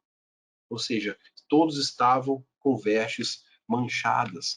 Além disso, em outras palavras, Jesus está dizendo que nenhum tear, ou seja, lembra da indústria ali que fazia ali as roupas, né? Podia tecer roupas para cobrir seus pecados, porque a gente tinha que comprar o ouro, né? E as vestiduras também tem que ser só Jesus que pode nos vender, que pode nos dar. Ou seja, só ele fornece o branco, o manto branco da justiça, a justificação. Somente ele, não há outro mecanismo, não há outra loja, não há outra empresa, né, que possa tecer, uma igreja que possa tecer isso. Somente Cristo pode tecer esse manto branco, só ele pode nos dar. Então, ele está dizendo isso para a igreja: olha só, vocês podem de alguma forma procurar aí na cidade, mas vocês não vão encontrar, porque somente eu posso dar esse manto de justiça, eu posso justificar ele de vocês, só eu. Além disso, ele fala o quê? Ele mostra a questão da cegueira. A gente já falou lá no início, né? A escola de medicina de Laodiceia, ela se tornou muito conhecida naquela região porque tinha uma propriedade que eles faziam, que eles retiravam de um elemento chamado pedra frígia. Né? E o que era essa pedra frígia? Eles pegavam essa pedra, que era ali daquela província da Frígia, e esmagava ela, né? Picava ela. E conforme eles iam picando ela soltava o quê? Um resíduo, um unguento, para poder o quê? Curar as doenças dos olhos. Então, esse tipo de processo ali dessa indústria farmacêutica era muito conhecida e apontava isso, era algo que tinha um fluxo muito grande de pessoas para poder buscar essa solução. Então, os cristãos de Laodiceia, eles estavam o quê? Eles eram cegos, totalmente cegos pela autoilusão, incapazes de ver com seus próprios olhos espirituais. Ou seja, eles não conseguiam enxergar, entendeu? Todo o cenário que a vida ali, a vida cristã deles, a vida de relacionamento com Deus, estava comprometida. Ou seja, não adiantaria nenhum tipo de propriedade medicinal, somente o colírio que vem da parte de Deus. Né? E somente esse colírio que Jesus ele pode dar é que eles seriam capazes de enxergar os seus próprios pecados, ou seja, se arrepender. Ou seja, é por meio desse colírio que tira as nossas membranas ali que nos impede de enxergar, a gente discerne a palavra de Deus, a gente anda com Jesus, que é a luz do mundo. Então, olha como que é um processo total, desde a advertência até mesmo ali o conselho. É um processo de redenção, justificação e santificação. Essas são as bênçãos para que nós possamos ser salvos. Se a gente não buscar essa totalidade, nós estamos infringindo, nós estamos incompletos, obras incompletas diante de Deus. Né? E aí, chegando na parte do encorajamento, nós vemos o que? Eu repreendo e disciplino a quantos amo. Sê, pois, zeloso e arrepende-te. Isso é importante a gente compreender, porque quando ele fala sobre essa repreensão e disciplina a quem ele ama, ele está utilizando aqui dois termos, né, que nós vamos trabalhar, que é o ágape e o filéu. Dentro da parte aqui do texto da igreja de Filadélfia, nós vemos o seguinte, que Jesus ele utiliza o verbo ágape, né? Essa palavra aqui em grego é a palavra ágape, e que ela tem um sentido, não é um significado direto, mas quando Jesus ele se dirige à igreja de Filadélfia, ele está dizendo o seguinte assim, eu verdadeiramente amo vocês. Então isso é muito importante a gente compreender como que Jesus ele se dirige a uma igreja. Quando ele escreve para a igreja de Laodiceia, ele utiliza a palavra filéu, que também denota amor, também tem o significado de amor. Só que quando ele fala eu repreendo e disciplina a quantos amo, ele utiliza esse filéu, ele não utiliza o ágape, por alguma razão muito simples. Né? Esse amor de Cristo para a igreja de Laodiceia não é um amor diferente no seu sentido de desprezo, tipo assim, olha, ele ama mais a igreja de Filadélfia do que a igreja de Laodiceia. Não é isso. O que Deus está querendo dizer é o seguinte, se a igreja está acertando, está andando no caminho certo, eu amo ela. Eu verdadeiramente amo as suas obras, eu verdadeiramente amo a sua postura. Agora, quando eu preciso repreender e disciplinar, eu utilizarei também essa disciplina, o meu amor. A forma de eu disciplinar pode ser dura, mas também está ali embutida o amor. Então, isso é muito importante a gente compreender isso, que mesmo na repreensão e mesmo ali na disciplina que Deus aplica em nossas vidas, sempre haverá o amor. Por mais que nós não enxergamos, por mais que seja algo ali, sabe, que a gente teme em dizer que Jesus não nos ama, mas haverá o amor. A forma dele repreender e disciplinar é uma prova de amor. Então, isso mostra o quê? Que mesmo Jesus exortando a igreja, ele sempre fará isso com amor. Né? O ser zeloso, o que é o ser zeloso? Ele remete a ter uma relação com Cristo. É o zelo pela palavra, né? Com um sentimento que gere fervor espiritual. O zelo é um componente indispensável de amor a Deus. Então, se você não zela pelas coisas de Deus, isso prova que você não o ama. É simples. É só a gente começar a notar. O que é zelar? Zelar não é somente a gente ir na igreja, de novo, sempre enfatizando as práticas rituais. Ir na igreja, na Santa Ceia, na EBD. Não é isso, isso não é ser zeloso. Zelar é você viver aquilo que está descrito na palavra e praticar. E uma das obrigações nossas é pregar o evangelho, é evangelizar, é ir ao mundo e pregar o evangelho ao perdido. Então, se nós não fazemos isso, não estamos sendo zelosos. Se não utilizamos nenhum mecanismo, seja ele físico ou digital, não estamos sendo zelosos. Logo, não estamos amando a Deus, estamos amando parcialmente a Deus. Então, o nosso serviço está incompleto diante de Deus, né? E depois ele fala sobre o que? O arrependimento, que é uma ação imperativa e definitiva, ou seja, você tem que arrepender e nunca mais fazer mais. Se arrepende hoje e larga essa prática. Se arrepende hoje e deixa isso de lado. É isso que Jesus está querendo dizer. Né? Ou seja, uma postura imediata de conversão de rumo. Ou seja, muitas vezes a pessoa está dentro da igreja, mas ela tem práticas que são abomináveis aos olhos de Deus. Então, isso não quer dizer nada. Está dentro da igreja, mas está vivendo uma vida pecaminosa. Então, é necessário arrependimento. Aquela igreja ali, ela nasceu certa, mas hoje ela vivia uma vida totalmente pecaminosa. Por isso que precisava de uma conversão. E o que é uma conversão? É mudança de sentido. Se você está indo para a direita, fazer uma conversão é você ir para o lado oposto, e para a esquerda. Isso é uma conversão de fato. E ela tem que ser única. Ou seja, Jesus está querendo dizer o seguinte: vocês não podem voltar para o caminho anterior. É virar, ir para o caminho oposto e seguir de forma eterna esse caminho. Não pode desviar. Além disso, Jesus ele fala: eis que estou à porta e bato. Se alguém ouvir a minha voz e abrir a porta, entrarei em sua casa e cearei com ele e ele comigo. Esse verso é um verso que é altamente controverso e até hoje muitas pessoas confundem esse verso e utilizam esse verso de forma totalmente errônea. Nós vamos entender um pouco sobre o que isso quer dizer quando ele diz isso. O que é bater a porta? Né? Bater a porta aqui não significa que Jesus está querendo entrar na vida de um não crente. Isso a gente vê muito. Muitos pregadores já pregaram esse versículo, muitos cristãos utilizam o versículo, pois o destinatário dessa advertência são quem? Os cristãos da igreja de Laodiceia. Jesus está falando aqui para crentes, não está falando para não crentes.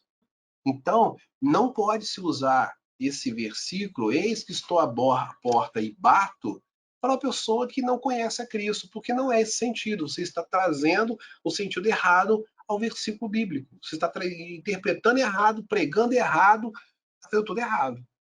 Então, não é esse sentido. Então, se hoje você que está assistindo essa aula fazia isso, não faça mais, porque o sentido não é esse. Jesus aí está dizendo isso de uma forma simbólica para a igreja de Laodiceia. E como que é esse simbolismo? Nós vamos entender isso agora.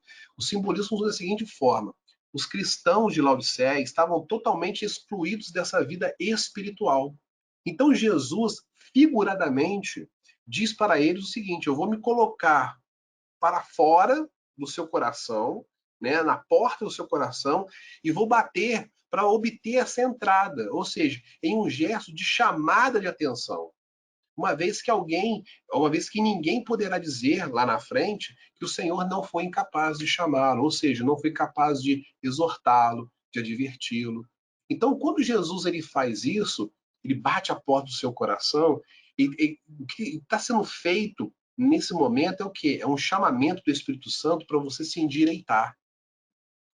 Você estava ali se desviando, você está ali se desviando não para o mundo, mas se desviando dos princípios básicos de servir a Cristo. Você está se corrompendo, você está vivendo uma vida de comodismo espiritual. Então Jesus o que está te batendo na porta, Daniel, volta para o caminho. João, volta para o caminho. Ó, peraí, você está saindo do rumo. Volta para cá, você tem que andar aqui, ó, no centro do caminho. Esse é o simbolismo. O bater a porta é isso, é chamar a atenção. Porque quando alguém bate na porta da nossa casa, o que a gente faz? A gente fica desperto, a gente está ali parado. Se alguém toca a campainha, a gente, opa, peraí, alguém tocou a campainha da porta. Vamos lá atender. Ou seja, é um chamamento de atenção. Quando toca a campainha, você para tudo o que está fazendo para atender a porta. Então Jesus está fazendo isso, ele está tocando a campainha da nossa vida para poder chamar a nossa atenção, entendeu? Para que a gente venha abrir a porta. Então, avançando um pouco mais, essa chamada, ela é totalmente individual.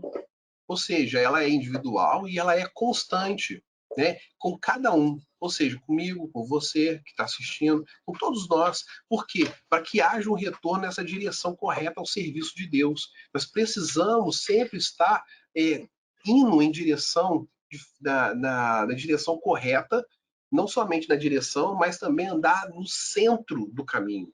A gente não pode ficar andando nas beiradas do acostamento, nós temos que andar ali no centro do caminho. Então, temos que ter uma caminhada sólida e correta. Em resumo, Jesus ele demonstra que ele deseja ter comunhão. Esse chamamento de bater na porta é o quê? É o desejo de Jesus ele se relacionar por meio do seu Espírito conosco.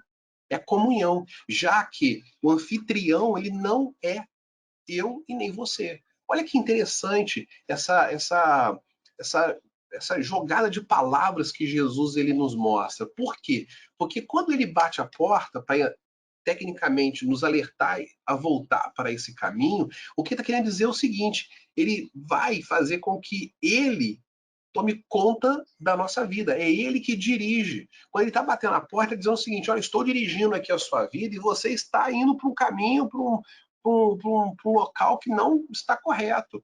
É como se fosse um GPS. Você entra numa rua, o que o GPS ele já sinaliza? Opa, você entrou na rua errada. E ele tenta mostrar para você que você tem que entrar na outra rua. Então, Jesus ele é o quê? Ele é o nosso GPS, ele é a nossa direção, ele é o leme, né, do nosso barco. Se por acaso você começa a forçar para o outro lado, você tem que voltar para cá. Jesus vai mostrar para você. Por quê? Porque ele é o Senhor de todas as coisas. Apesar de acharmos que nós somos o anfitrião, não. Nós apenas recebemos a Cristo. Mas o anfitrião é aquele que mostra para nós, que alimenta, aquele que é o quê? O pão e o vinho. Né? Jesus, ele é o quê? Ele é completo. E quando ele fala que cearei com ele, ou seja, é Jesus que está trazendo esse alimento, é Jesus que vai proporcionar esse banquete. Sem Jesus, nós não somos nada. É isso que nós precisamos compreender. A nossa vida sem Jesus, ela não tem nada, ela é vazia, é faminta, é sedenta, é desprovida de roupas brancas, é desprovida de ouro, de fé. Nós somos pobres, nós somos cegos, nós somos nus. É isso que Jesus quer dizer ali para a igreja de Laodiceia. Se vocês não quiserem o meu relacionamento com vocês, não quiserem ter comunhão comigo, vocês estarão desprovidos de tudo, porque vocês não possuem nada. Nada do que vocês possuem podem substituir a minha presença. É isso que Jesus quer dizer. Por isso que incessantemente ele bate a porta daquele que está se desviando. Não é do ímpio, não é do não crente, é daquele que está se desviando. Então a gente tem que entender esse contexto para a gente poder também ensinar as pessoas e também nos avaliarmos diariamente. Além disso, né, vamos avançando aqui, existe a promessa. Estamos caminhando agora já para o final, né? Ao vencedor dar-lhe-ei sentar-se comigo no meu trono. Assim como também eu venci e me sentei com meu Pai no seu trono, quem tem ouvidos, ouça o que o Espírito diz às igrejas. Então, muitas pessoas, quando leem esse texto, esse trecho aqui também, né, ficam imaginando, né, do tipo assim, nossa, o trono de Deus deve ser muito grande para poder todo mundo sentar ali junto, né? Então, assim, lembre-se, tudo isso é figurativo. Tudo isso é um simbolismo. O que significa? Sentar no trono com Cristo é uma mensagem totalmente simbólica, onde que ele está dizendo o seguinte: aqueles que vencerem, ou seja, ao vencedor, ele vai dar o quê? A honra e vai compartilhar o seu governo e senhorio. Então, tudo aquilo que foi conquistado na cruz pelo nosso Deus, a sua majestade, a sua glória, o seu poder, todas essas coisas, tudo isso nós iremos gozar junto com ele, mas só é o vencedor. Não é aquele que chegou em segundo, não é aquele que quase venceu, não, é o vencedor. Só ao vencedor nós teremos esse direito. Então nós temos que entender esse processo. Se nós ficarmos no quase, que é o morno, o morno é o quase. Nossa, ele quase conseguiu completar a caminhada, né? Quando a gente vê uma maratona, raramente a gente lembra do segundo colocado. Quando a gente vê uma corrida de carro, eu, por exemplo, gosto de corrida de carro, normalmente você lembra do vencedor, mas às vezes se deixar 2 dias, depois de 2 dias que você viu a corrida, você pergunta assim, quem foi o segundo e quem foi o terceiro? Você não vai lembrar. É fato. Você vai lembrar de quem ganhou, mas de quem chegou em segundo e terceiro, é o quase. Então, Jesus não quer que nós sejamos o quase salvos. Mas ele não quer que a gente esteja aquele que quase conseguiu a coroa, que quase sentou, não. Ele quer que nós sejamos vencedores.